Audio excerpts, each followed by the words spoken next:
Perfecto.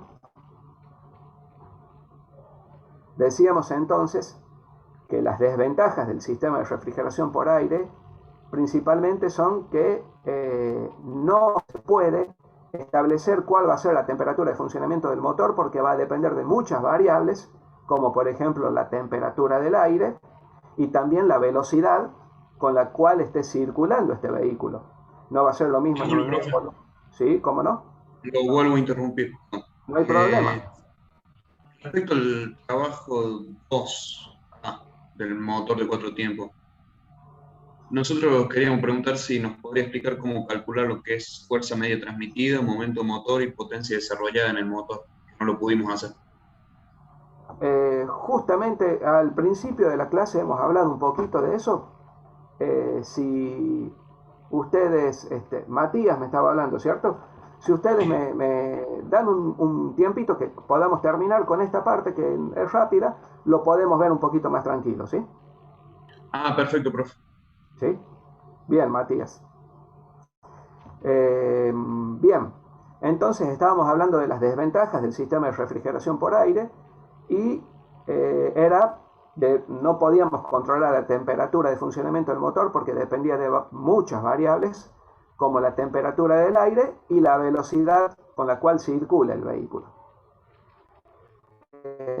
A pesar de ello, este sistema, por su sencillez, ha dado muy buenos resultados y lo utilizan masivamente, por ejemplo, las motocicletas, como vemos en esta imagen que tenemos aquí, pero también hay automóviles que utilizaron el sistema de refrigeración por aire, como los clásicos Citroën 2CV.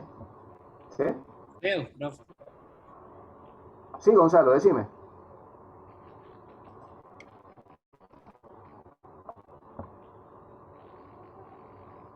Fíjense, esto es un motor de Citroën 2CV, es un motor de 2 cilindros opuestos, como vemos aquí, refrigerado por aire. Aquí pueden ver ustedes las aletas que tienen los cilindros, que son pequeñas, comparadas con las aletas que tienen la tapa de cilindros. ¿Sí? Pero en este motor de Citroën, el aire que va a circular para refrigerar el motor no va a depender de la velocidad del vehículo, sino que es forzado por una turbina que va adelante por la parte delantera. Esta es la parte trasera donde está el volante y la corona de arranque. Por la parte delantera tiene una turbina. Aquí podemos ver la parte delantera, ¿sí? Ahí lleva una turbina y tiene un radiador de aceite, fíjense. La turbina obliga a que el aire pase.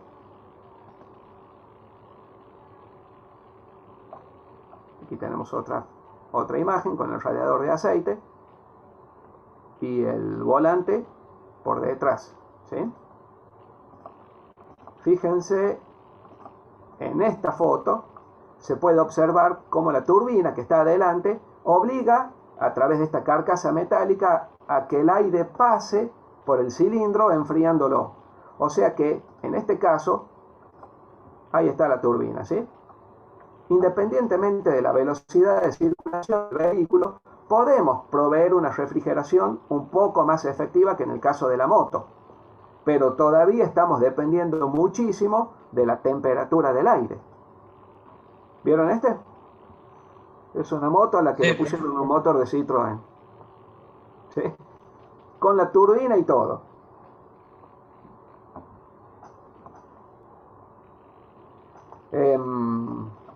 Bien. Pero como decíamos, debido a su sencillez, en vehículos en los cuales no es absolutamente fundamental controlar una temperatura precisa de funcionamiento del motor, se utiliza la refrigeración por aire, que ha dado muy buenos resultados. ¿Cuál es el problema? En motores modernos, con relaciones de compresión elevadas y con potencias elevadas, es necesario controlar mucho mejor la temperatura de funcionamiento del motor, que debe estar en torno de los 90 grados centígrados. ¿Sí? ¿Por qué? ¿Qué ocurre si no controlo esa temperatura del motor? Lo que puede ocurrir es que con clima frío descienda mucho la temperatura, y el problema que trae el descenso de la temperatura de funcionamiento del motor es principalmente que se incrementa muchísimo el desgaste, ¿sí? Debido a que aumenta la viscosidad del lubricante, debido a que la misma temperatura baja del motor hace que no trabaje correctamente, entonces incrementa muchísimo el desgaste del motor con temperaturas bajas, y por el contrario, con temperaturas por encima de la temperatura de funcionamiento, se tienen pérdidas de potencia, porque al aumentar la temperatura, ustedes saben que el peso específico de la mezcla de aire y combustible depende de la temperatura, justamente. Con temperaturas más bajas, el peso específico de esa mezcla aumenta.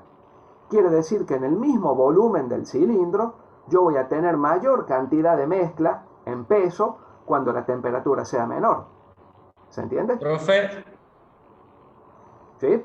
yo vi algo así como lo que se dice usted, como a lo que está refiriendo usted en autos de carrera, que les ponen, es como un encausador, digamos, del aire, y el aire antes de entrar al motor pasaría por un contenedor lleno de hielo, de frío, digamos, para Perfecto. hacer más Claro, frío el aire.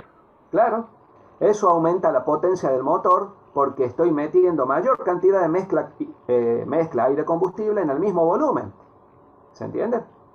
Ese también es Sí, sí. el motivo por el cual los vehículos diésel, los vehículos turbo diésel, por lo general llevan un intercooler. El intercooler no es ni más ni menos que un radiador que lo que hace es enfriar el aire a la salida del turbo, ¿sí? Para aumentarle su peso específico y que ingrese mayor cantidad de masa de aire en los cilindros. ¿Se entiende? Sí, Bien, perfecto. Entonces dijimos que el principal problema del sistema de refrigeración por aire es no poder controlar eficazmente la temperatura del motor. Entonces lo que tenemos que hacer es pasar a el otro sistema de refrigeración que nosotros conocemos, el convencional de los automóviles, que es sistema de refrigeración por líquido, ¿sí? Ahora bien, yo les hago una pregunta. En el sistema de refrigeración por aire, ¿a qué elemento le cede su calor el motor? Disipador. Al aire, ¿sí? Está bien. Está bien lo que vos decís, Gonzalo. Primero a las aletas disipadoras, ¿sí? Y luego directamente al aire. Quiere decir que el receptor de el calor que va a evacuar el sistema de refrigeración es el aire ambiente. Y cuando hablamos de refrigeración por líquida, ¿quién es el receptor del calor generado por el motor? agua. El El líquido. líquido que lleva el Líquido. Perfecto, el refrigerante. líquido. Muy bien, el líquido, ¿sí? El líquido refrigerante que normalmente no es agua pura, sino que es una mezcla de agua destilada con algunos elementos como anticongelantes, anticorrosivos, etcétera, etcétera. ¿Sí? No es agua pura generalmente. Ahora bien, ese líquido refrigerante absorbe el calor del motor. ¿Y qué hago luego? ¿Lo tiro a ese líquido refrigerante? Y le Al mando... radiador. Pasa por el Tiene que radiador, en enfriar. donde se enfría y de ahí vuelve el motor. Exactamente, es un circuito cerrado, ¿sí? El circuito de líquido refrigerante es un circuito cerrado, es el mismo líquido que está circulando. Quiere decir que si pasó por el motor,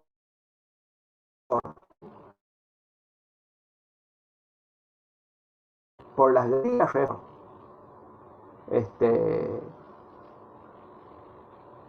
pasó el fluido y elevó su temperatura, tomó calor, tiene que enfriarse después para que siga cediendo calor. Y ahí mencionaron ustedes el radiador. El radiador lo que hace es enfriar el líquido refrigerante que se calentó cuando pasó por el motor. Franco, no hemos tomado así todavía, ya voy a hacer una captura de pantalla, ¿sí?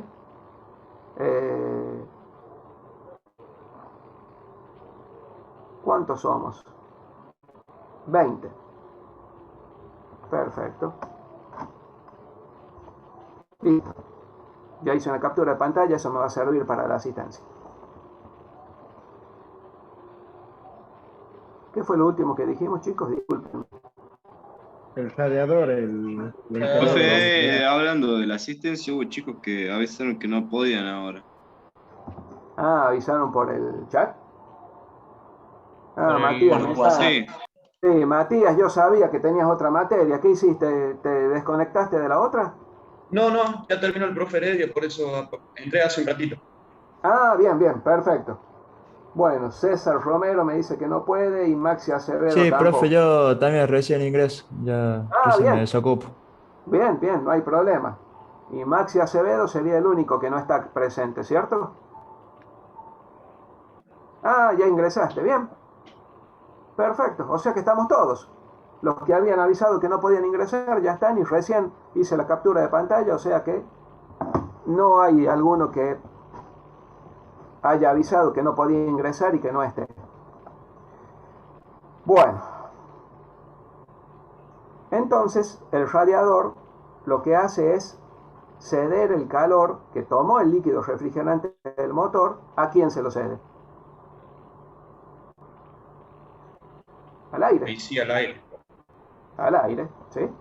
Así que fíjense que en ambos casos, ya sea en la refrigeración por aire o en la refrigeración líquida por líquido, como la que estamos viendo, el que realmente termina recibiendo el calor es el aire, ¿sí?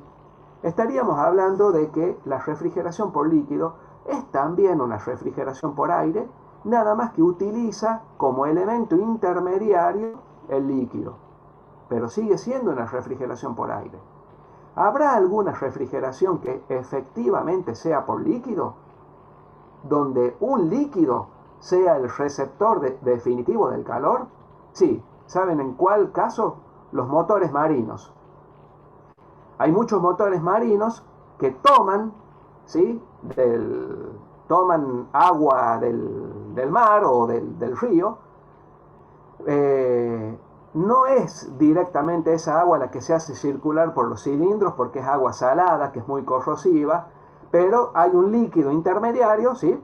Que es el que recorre las galerías refrigerantes del motor, pero ese líquido intermediario tiene un intercambiador de calor que en lugar de ser enfriado por aire, es enfriado por el agua del mar.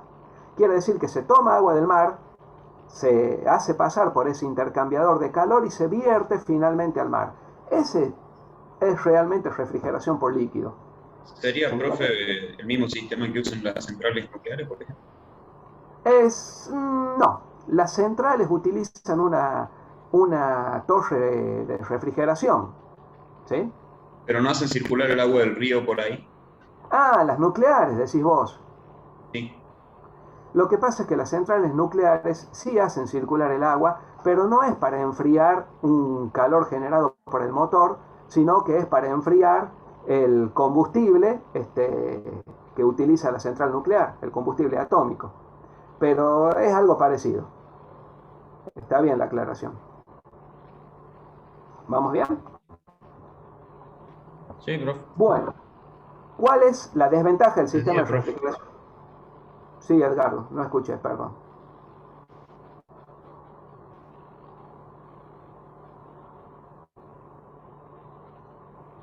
¿Continuamos?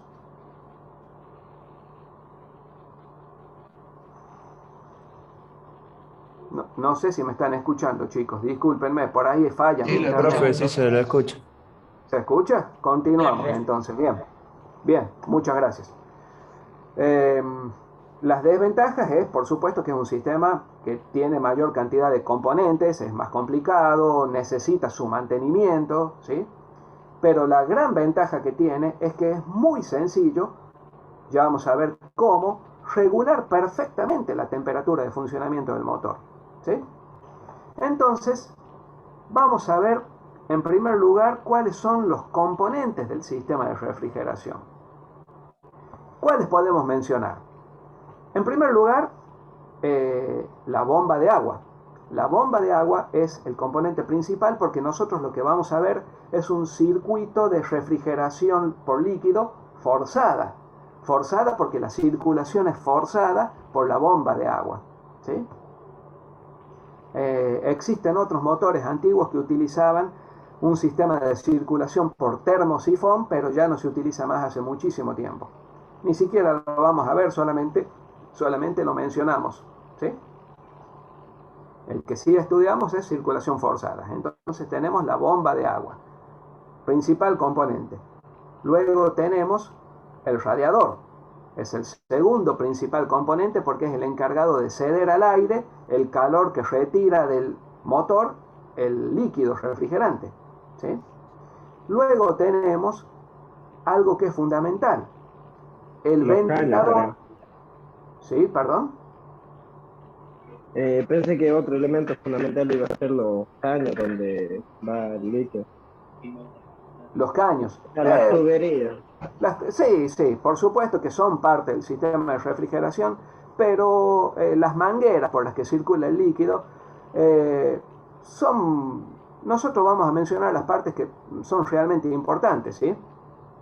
La bomba de agua, el radiador y el ventilador, ¿sí? Ya sea ventilador mecánico o sea electroventilador, es importantísimo, porque cuando el vehículo está en un embotellamiento en el centro y tenemos que estar una hora en una cuadra, ¿sí? En verano con 50 grados, imagínense que si no tuviéramos el ventilador sería imposible que el agua se enfríe pasando por el radiador. Para que el agua se enfríe depende sí o sí de la velocidad de circulación del aire. Por eso es importantísimo el ventilador o el electroventilador. Y por último, un elemento que también es muy importante es el termostato. El termostato es una válvula que va a permitir que circule o no el agua por el circuito de refrigeración. ¿Vamos bien hasta ahí? Bien, profe. Sí. Perfecto. Bueno. Vamos entonces a ver cada uno de esos elementos que hemos mencionado, ¿sí?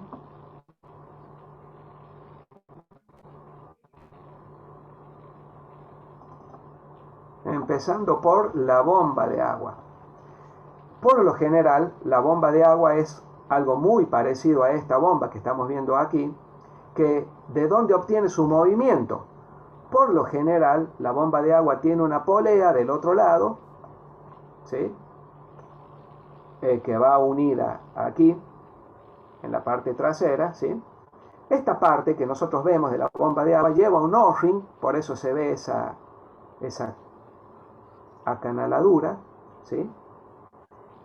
Y va instalada en el bloque motor, en un sector por donde el líquido refrigerante de un depósito, ¿sí? Y luego es impulsada por esta bomba de agua por todas las cañerías, por todas las galerías refrigerantes que tiene el bloque motor. Del otro lado lleva una polea que es movida por la misma polea de accesorios del motor. Esa polea de accesorios puede ser la misma polea que mueve el alternador, la bomba... Si es dirección hidráulica. ¿Perdón? La bomba de dirección hidráulica, si el vehículo tiene dirección hidráulica, exactamente. En algunos casos, el movimiento no lo toma de ahí, de la polea de accesorios, sino que hay algunos vehículos en las cuales utilizan la misma correa de distribución para mover la bomba de agua, ¿sí? No es lo más común, pero hay algunos vehículos en donde ocurre eso. O sea que ustedes van a tener que ver si en su vehículo la bomba de agua es movida por la correa de accesorios o por la correa de distribución. Fíjense que esta es una bomba de agua de un Honda Civic.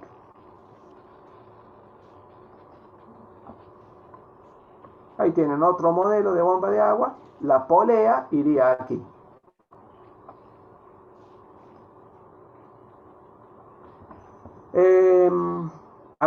habíamos mencionado el ventilador o el electroventilador. Ahora bien, en vehículos modernos por lo general utilizan un electroventilador porque es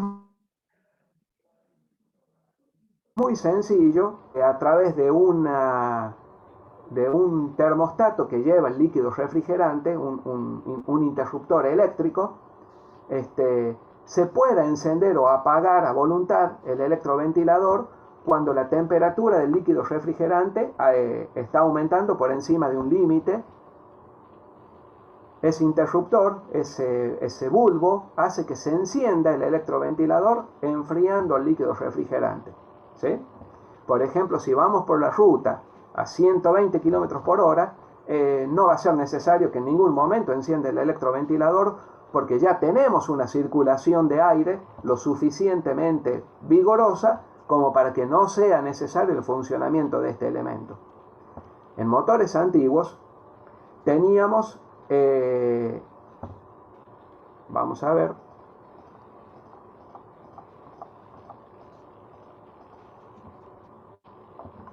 este caso, ¿sí? Este es un motor de motor 3.000 centímetros cúbicos o 3.600 centímetros cúbicos, sería un 221 o un 188 en pulgadas cúbicas, Ford Falcon o de las camionetas F100 viejas, ¿sí? 6 cilindros en línea. Fíjense que en este caso la paleta del ventilador estaba directamente fijada a la polea delantera del cigüeñal. Quiere decir que siempre que el motor estaba en funcionamiento, este elemento estaba en funcionamiento también, el ventilador. Quiere decir que cuando íbamos por la ruta a 120 km por hora, esto estaba funcionando al vicio, ¿sí? Sin sentido. Este ventilador esté funcionando permanentemente en muchas situaciones sin sentido, me hace que pierda rendimiento este motor, porque estoy gastando energía en mover un elemento que muchas veces no es necesario. ¿Se entiende? Capaz que ustedes me dicen, bueno, pero ¿cuánta energía puede gastar el ventilador? Gasta energía, ¿sí? Y hace que este motor pierda rendimiento. Entonces, la ventaja del electroventilador es justamente el hecho de que yo lo puedo encender y apagar cuando no lo necesite, aumentando el rendimiento del motor. Pero no es la única ventaja, no es la única ventaja, no es el único motivo por el cual se impuso el electroventilador. Hay otro mucho más importante.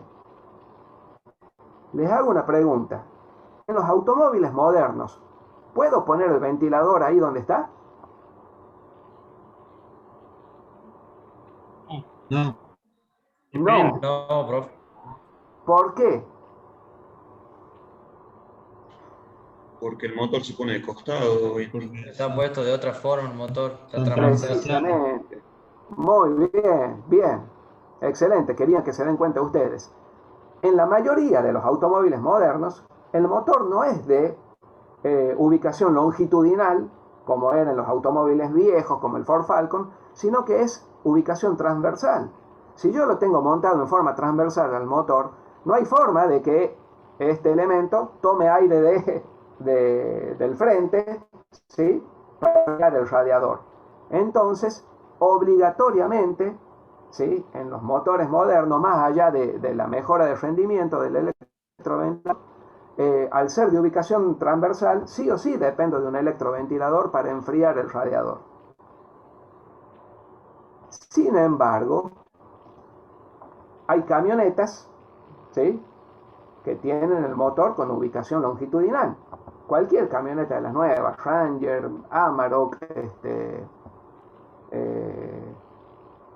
no sé, la Chevrolet es la S10, ¿sí? Nissan, cualquiera de esas camionetas tiene el motor con ubicación longitudinal, como en este caso. Sin embargo, utilizan electroventilador y tampoco utilizan un ventilador fijo como este. Utilizan Fíjense, aquí vemos el mismo motor que veíamos recién, con el radiador y el ventilador por detrás. Quiere decir que ese ventilador toma aire, obligando a que pase por el radiador. Utilizan esas camionetas modernas un embrague de funcionamiento viscoso como este, ¿sí? Es un embrague que detecta el calor como está muy cerquita del radiador, como veíamos aquí, detecta el calor del radiador y cuando no detecta calor, este embrague viscoso hace que el ventilador no esté acoplado a la polea. Quiere decir que gira la polea, pero no gira la paleta. A medida que comienza a detectar calor, tiene una válvula adentro, ¿sí?, que permite que se acople el ventilador con la polea, comenzando a girar el ventilador. No es electrónico, no es eléctrico, ¿sí? He visto en muchos lados que dicen que no duran mucho y que traen a veces varios problemas los viscosos. No sé si se... He visto muchas veces que sí se han roto y obviamente hacían ruido, dejaban de funcionar, pero que no duraban mucho, dicen. No, La eso es lo que he verdad escuchado. es un comentario común, ¿sí? Es un comentario bastante común de que fallan estos viscosos. Yo no tengo suficiente información como para decir cuánto cierto hay en ese comentario, pero que es común, sí es común y hay varios que han fallado. El problema es que si se rompen y yo me quedé clavado en un embotellamiento en el centro, me va a subir la temperatura del horno, porque no voy a tener el funcionamiento del ventilador. ¿Sí?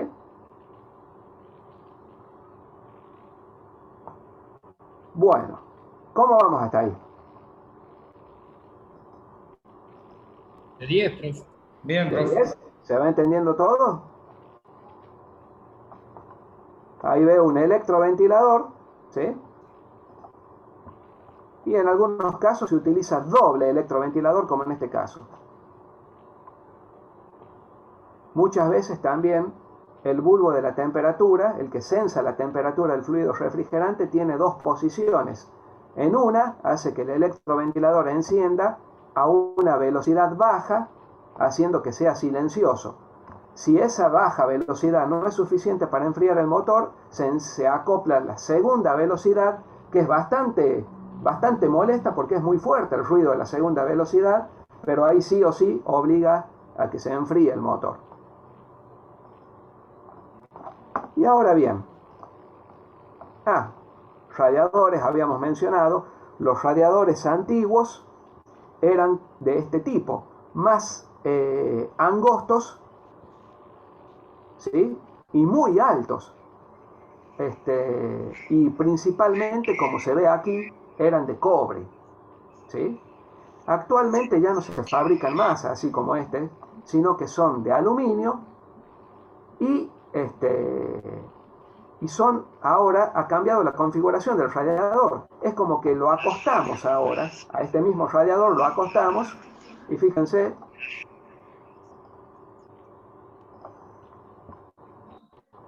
ahora, ¿sí?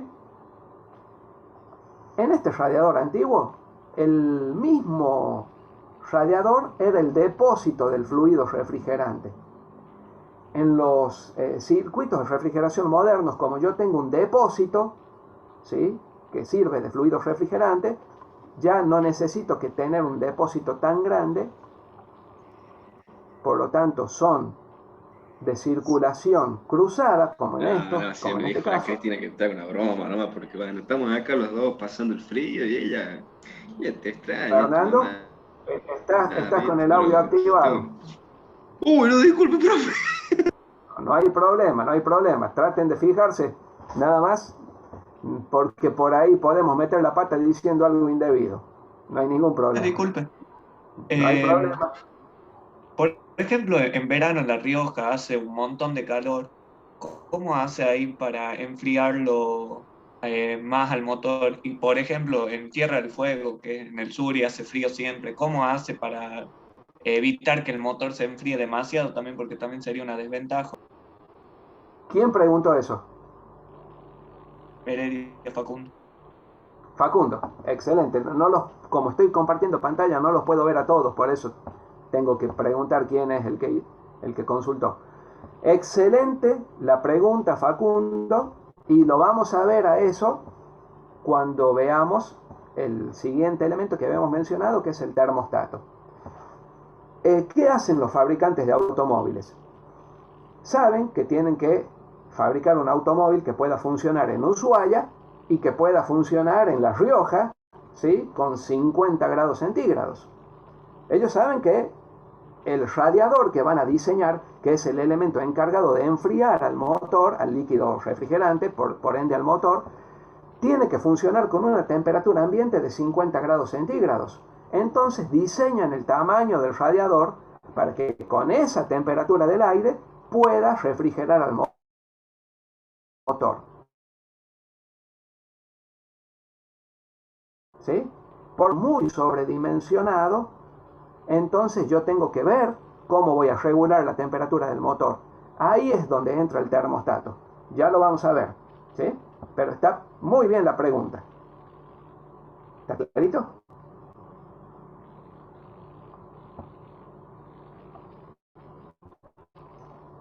Fíjense que en este radiador, inclusive los laterales, que son las cachas donde recibe el fluido refrigerante, son de un material compuesto. Así como habíamos visto que ya los múltiples de admisión se fabricaban de material compuesto, también se fabrica de material compuesto los laterales del radiador. ¿Sí? Sí, profe. ¿Y qué tipos de radiador son los que yo puedo tener? Estos tipos que vamos a ver aquí. Esos radiadores antiguos, como el que había mostrado primero, se llama radiador tubular, porque circula el agua por dentro de estos tubos y el aire por el exterior, ayudando a aumentar la superficie de refrigeración con las aletas. ¿Sí?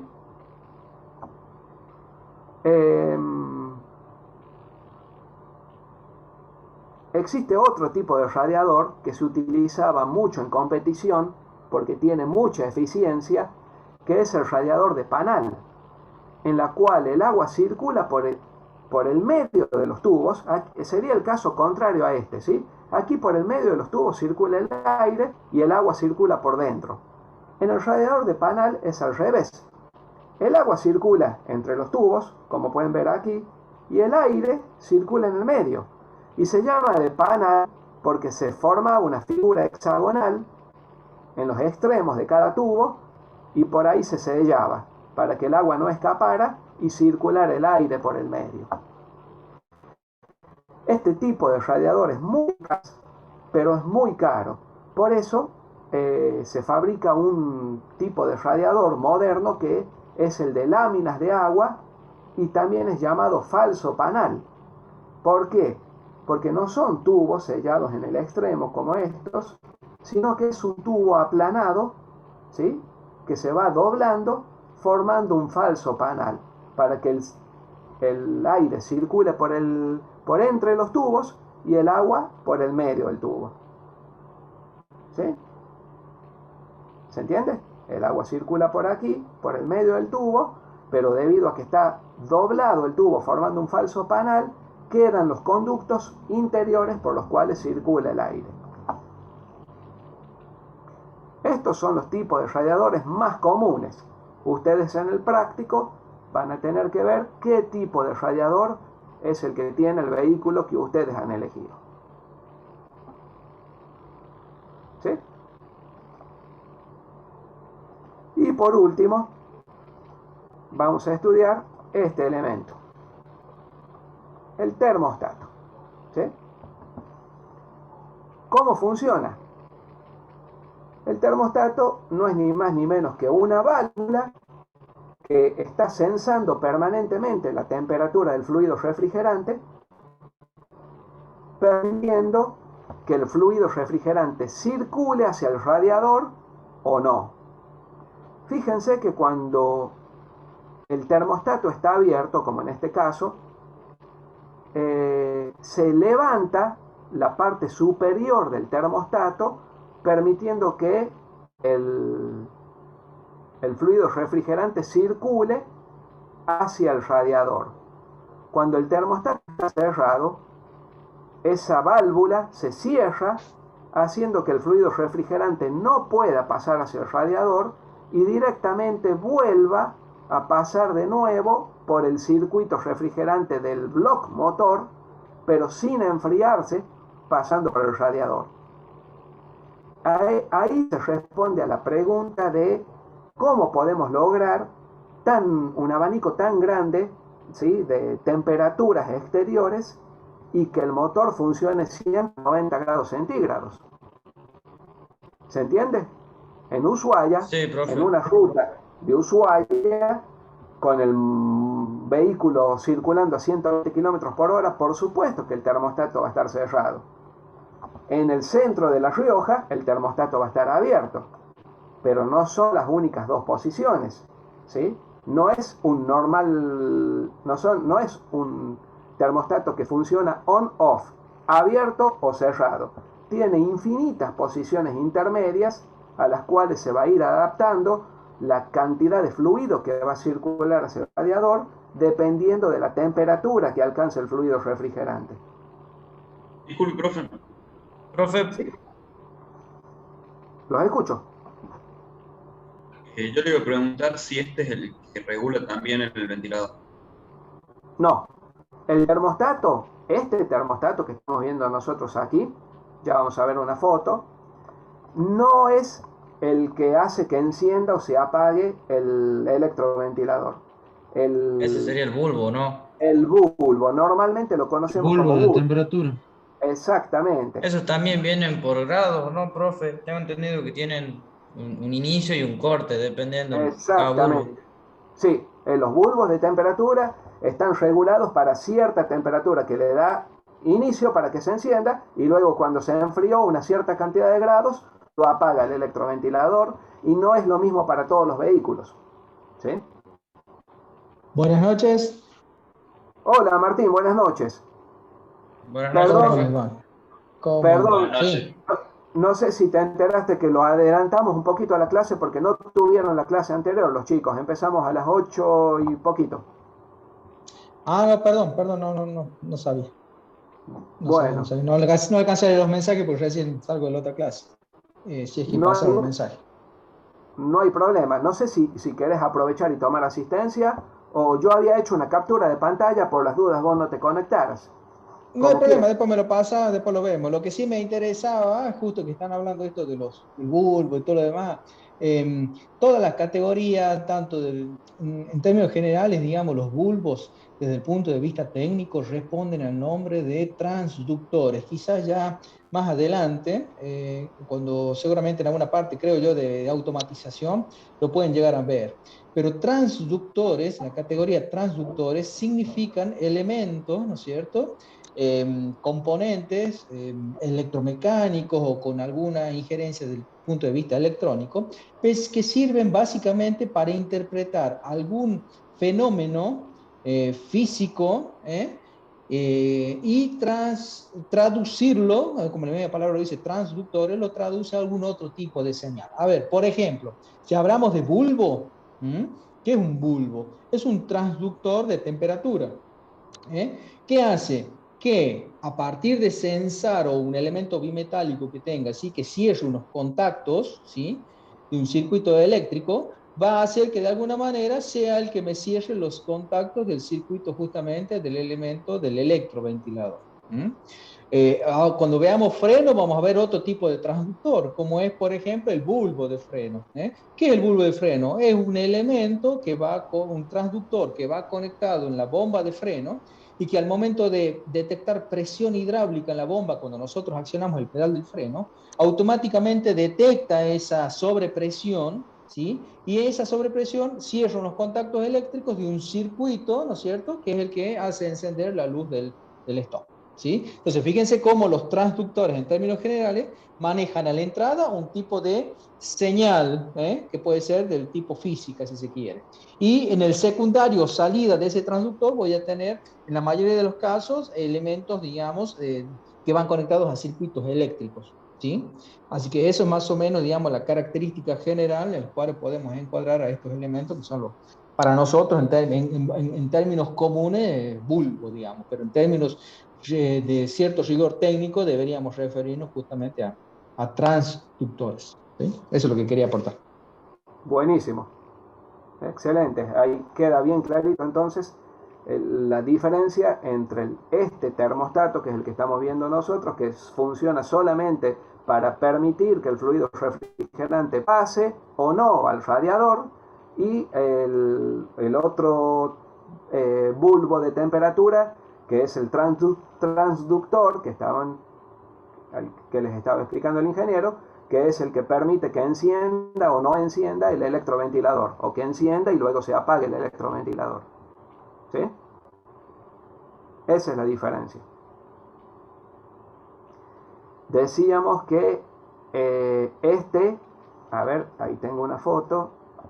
Aquí vemos una foto de un termostato, ¿sí?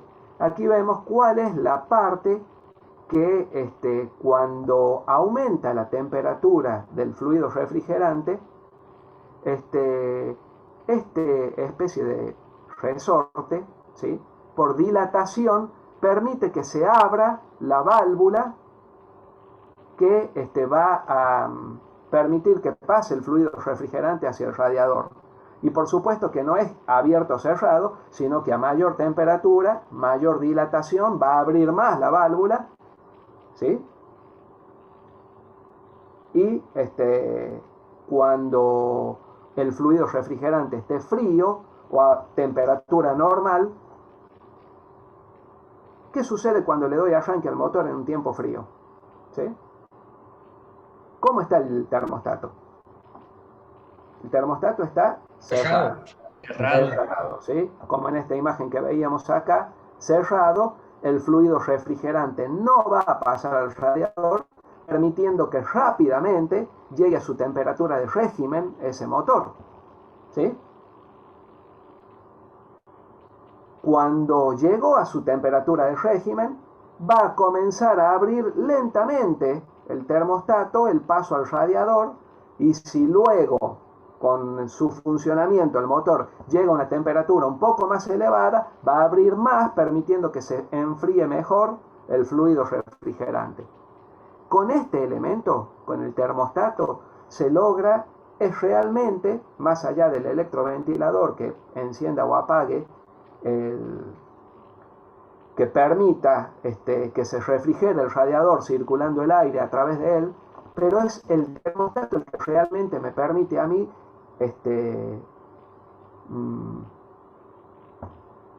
determinar o regular perfectamente en un límite muy preciso la temperatura de funcionamiento del motor.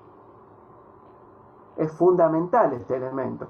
Hay muchos, ¿sí?, que cuando falla directamente lo sacan y dicen: no, el termostato se pega siempre, para que no caliente el auto yo se lo saco directamente. ¿Es bueno o es malo eso? Es malo. Muy malo. Sería malo porque si hace frío no alcanzaría una temperatura óptima de funcionamiento. Exactamente. Es malo porque si yo soy una persona que utiliza mucho el vehículo, por el motor esté trabajando siempre o en una gran parte de su vida útil a una temperatura mucho menor a la temperatura normal de funcionamiento. ¿Y qué habíamos dicho que traía aparejado eso? Un gran desgaste, ¿se acuerdan? Un gran desgaste del motor. La vida útil se reduce muchísimo. ¿Se entiende?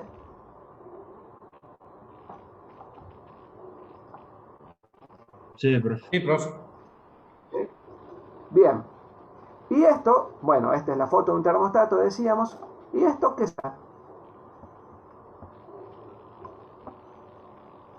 Si les dijera que también es un termostato, pero muy antiguo, Fíjense. Ese con el calor no es que se va Hace como estirando. un resorte, digamos, también, ¿o no? Fíjense en el libro, les habla de ese tipo de termostato. A ver, esperen un poquito. Que lleguemos a la parte de refrigeración. Nos habíamos vuelto atrás porque estábamos viendo las dudas que tenían ustedes. Lubricación lo vimos en la clase pasada, ¿sí? La clase pasada no. El lunes de la semana anterior vimos lubricación. Recuerden, cuando vean lubricación, que nosotros hemos visto en esa clase, como les decía, hubo muy poquitos alumnos conectados. Hemos tomado la primera mitad de la clase para hablar sobre sistema de lubricación, justamente, ver sus componentes, ver sus características. Y la segunda parte de la clase la hemos tomado para ver lo que es lubricantes. Cuando vemos sistema de lubricación, una parte muy importante son los lubricantes. Tenemos que ver cuáles son sus características, cuál es una característica fundamental del lubricante, que es su viscosidad, ver la diferencia entre lubricantes monogrado y multigrado, y también ver la diferencia entre lubricantes minerales y sintéticos. Inclusive había un videíto muy lindo que yo les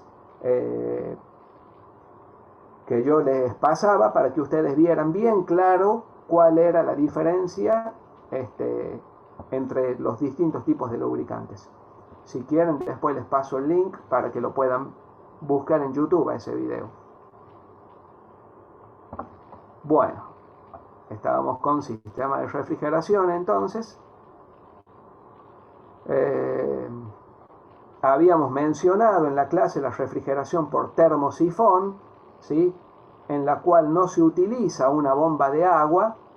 Dijimos que era muy antiguo y que ya no se utilizaba.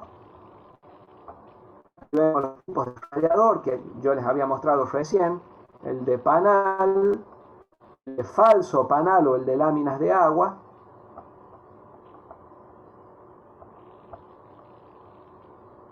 Y aquí vemos el termostato al cual corresponde esa foto que yo les mostré recién. Fíjense que actúa por dilatación, abriendo o cerrando una válvula que es la que permite que el agua pase hacia el radiador o no. Este es el que corresponde a esta foto que estamos viendo aquí. ¿Sí?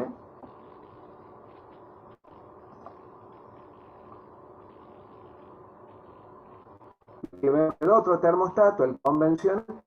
Fíjense cómo el agua que viene del bloque motor, el agua con su temperatura elevada, el agua caliente, si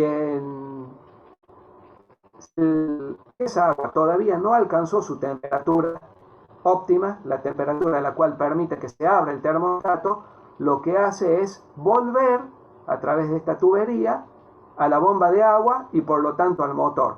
Quiere decir que está funcionando en un ciclo cerrado sin pasar por el radiador.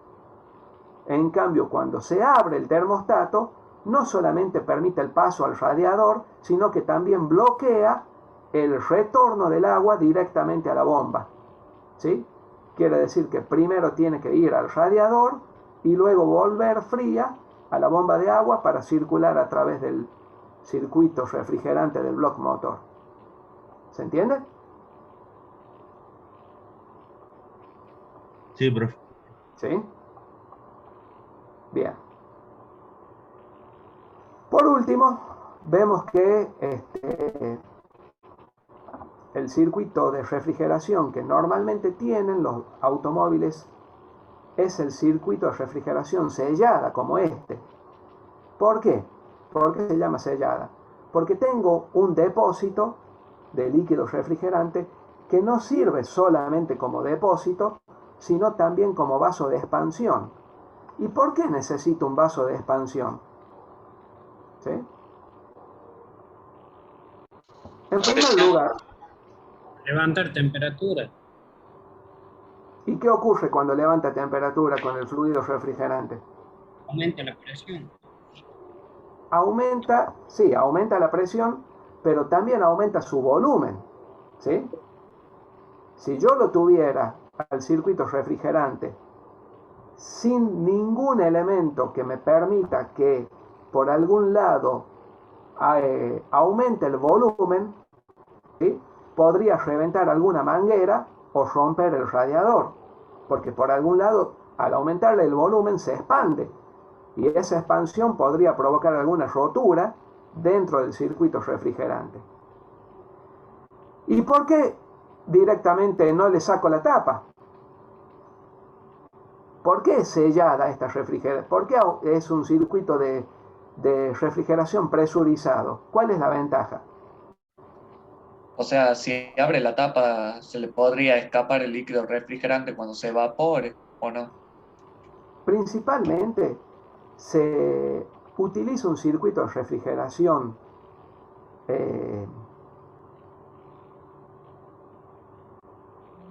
a presión para que el agua del circuito refrigerante hierva a una temperatura superior a los 100 grados centígrados.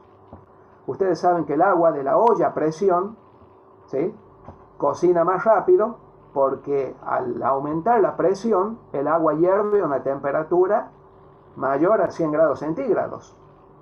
¿A qué presión el agua hierve a 100 grados centígrados? Una atmósfera. A presión atmosférica, exactamente. ¿Sí? Por eso que mientras más alto el agua, mientras más alto el agua hierve menos, porque hay una presión, ¿no?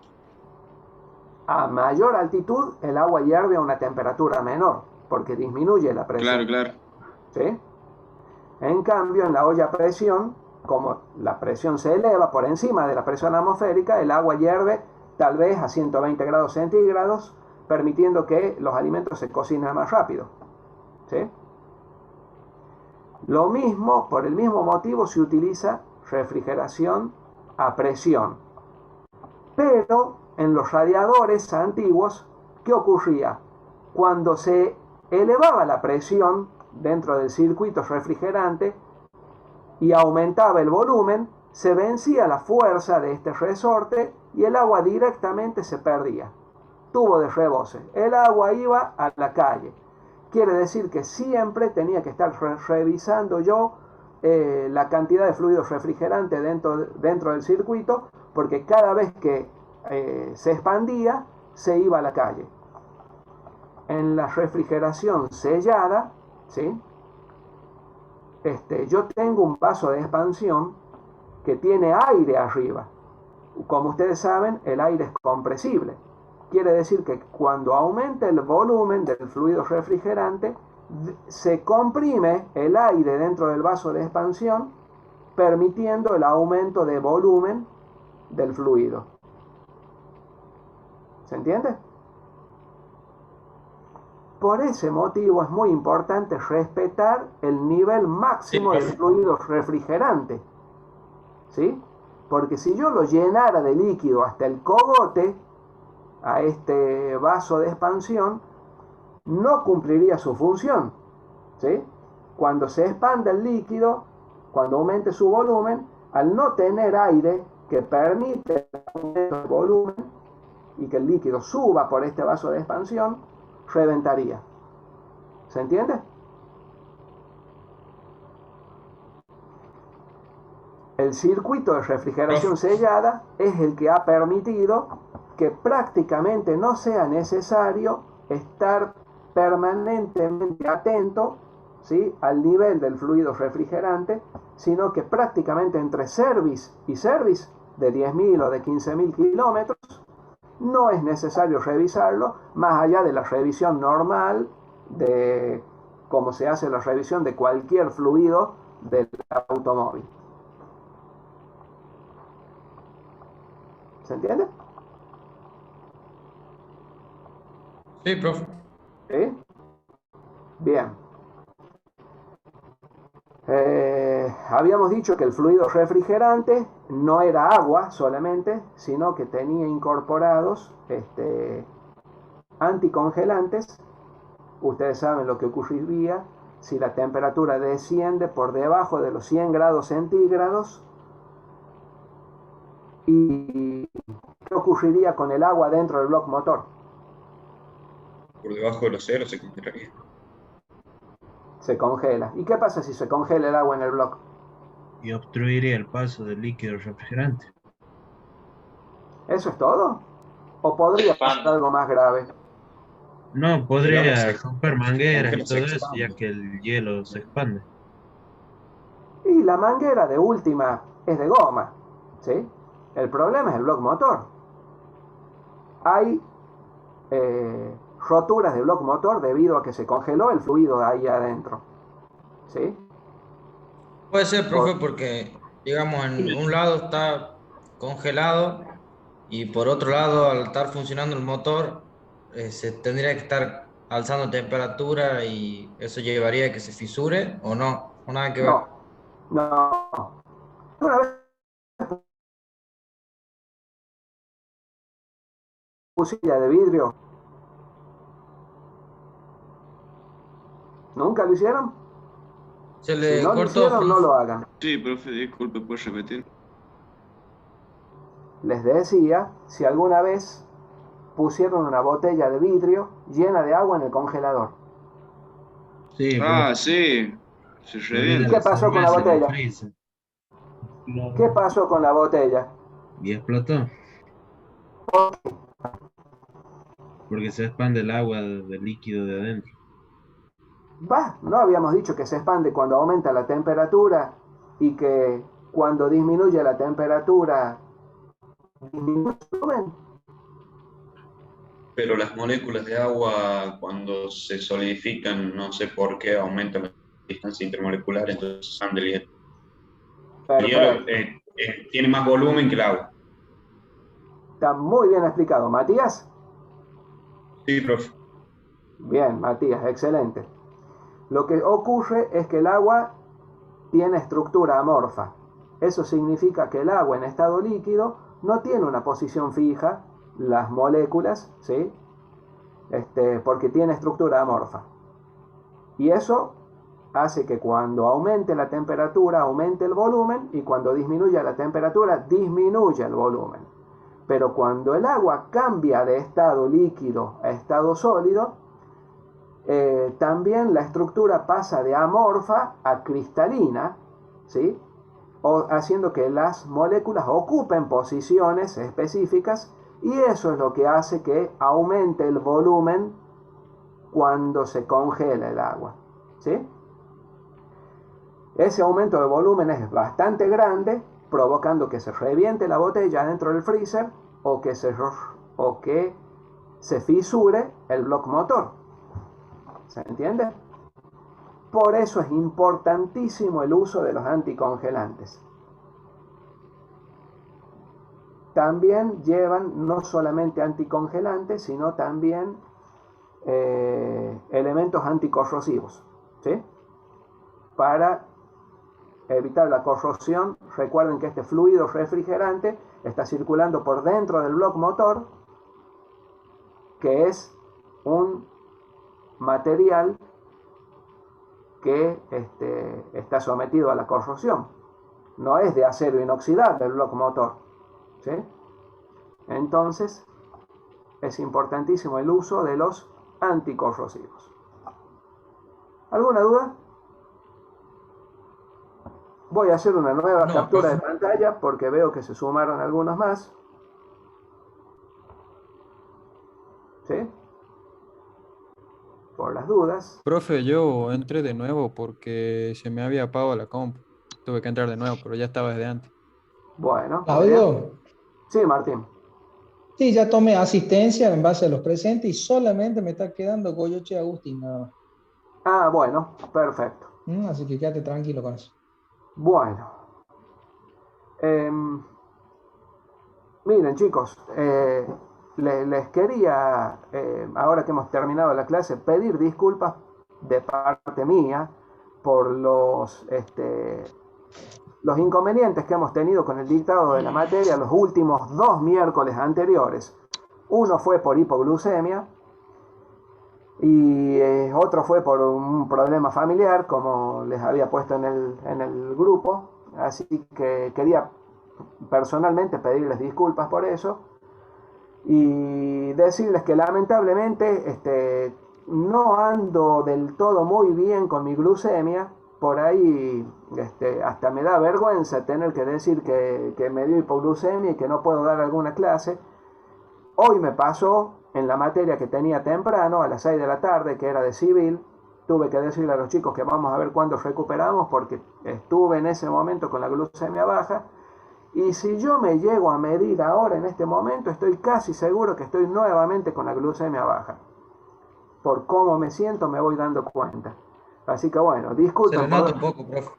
¿Se me nota un poco, sí? Yo soy medio muy atento a estas cosas, digamos. Mis viejos son médicos, así que sé de esto, de todo esto. Bueno. Y sí, está un poco decaído, pero es normal y de mi parte no hay ningún problema.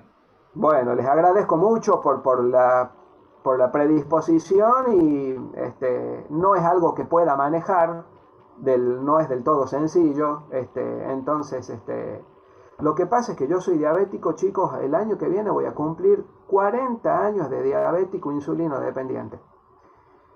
El principal problema que trae la evolución de la diabetes en personas de muchos años como yo es que el cuerpo, el organismo se adapta a la glucemia baja y deja de detectarlo hasta que está muy baja. Y eso es lo que me sucede a mí. Por ahí estoy con la glucemia baja y no me doy cuenta, hasta que cuando me doy cuenta ya la tengo bajísima. Entonces eso me trae aparejado que sea larga la recuperación después de la hipoglucemia. Hace varios años atrás a mí me daba hipoglucemia, pero lo detectaba inmediatamente, entonces comía un caramelo y seguía trabajando, no había problema. Pero ahora, cuando me doy cuenta que tengo hipoglucemia, demoro mucho en recuperarme, ¿sí? Así que bueno, gracias por la predisposición para soportar estos inconvenientes que pueden surgir. De todas formas, yo voy a tratar siempre de que recuperemos todo lo que hayamos perdido, ¿saben? De 10, profe, no hay problema. No hay problema, Claro, no hay problema. Muchas gracias, chicos. Martín, muchas gracias. Tenían algunas dudas, me estuvieron consultando los chicos con la parte de cálculo de potencia, fuerza media transmitida, par motor. No sé si les puedes explicar vos un poquito mientras yo me mido. Sí, no hay problema. A ver, no hay problema, Claudio, no hay problema. A ver, ¿cuáles eran las dudas puntuales que tenía? Yo he tenido problemas con lo que era potencia media transmitida, no sabía bien cómo sacarlo, ni bien a qué se refería. Bien, pero cuando hablamos de potencia, potencia media, debemos hacer uso de la fórmula esa que vimos, P igual a C por N sobre 7/16, no sé si la tienen ahí a mano. Entonces ese valor de potencia va a depender del valor de C, que es del ¿Cómo es, profe? ¿Puede repetir la fórmula? Sí, a ver si tengo compartida la pantalla, si no ya les pido, a ver quién está como anfitrión. Déjenme ver. No sé si habrá ido el ingeniero. Disculpe, Claudio, profe. sí. Ya que está, así explica todo. Nosotros tampoco pudimos hacer lo que es fuerza media transmitida y momento motor. Serían esos 3 ítems. También la potencia. Bien. Una lástima que no pueda compartir en este momento la pantalla. Apenas se conecte el ingeniero Caram, ahí le pido que me comparta pantalla y lo vemos, ¿sí? A ver, un segundito. Disculpe, profe. Sí. Dado que nos va a explicar cómo hacerlo ahora, ¿podría dar un día más? Aunque sea para la entrega del trabajo, así mañana le hacemos el cálculo. Sí, no hay problema. No hay problema con eso. Es más, un día más o ya hablo con el ingeniero y le damos una semana más. No hay problema con eso. Con el tema del plazo lo podemos prorrogar. ¿No? Habíamos hablado, profe, de presentarlo junto con la parte B, que sería de refrigeración y lubricación al principio de la clase. Perdón, voy a interrumpir un segundito, los interrumpo. Realmente estaba con hipoglucemia, me acabo de medir y me está bajando por debajo de los 60. Está bien, Claudio, no te hagas problema. ¿Sí? Así que yo me voy a ir a comer algo antes de que me siga descendiendo, porque si me quedo hasta el final de la clase, me va a pasar lo de siempre. Y en todo caso, si vos querés, Martín, después me haces un llamadito y me comentas las novedades. Sí, sí, Claudio, quédate tranquilo, no te hagas problema. Bueno, creo que todavía se está grabando la clase. Si les parece, dejamos de grabar aquí. Eso, déjalo de grabar, por favor, y pásame como anfitrión, así ahí lo veo. Bien.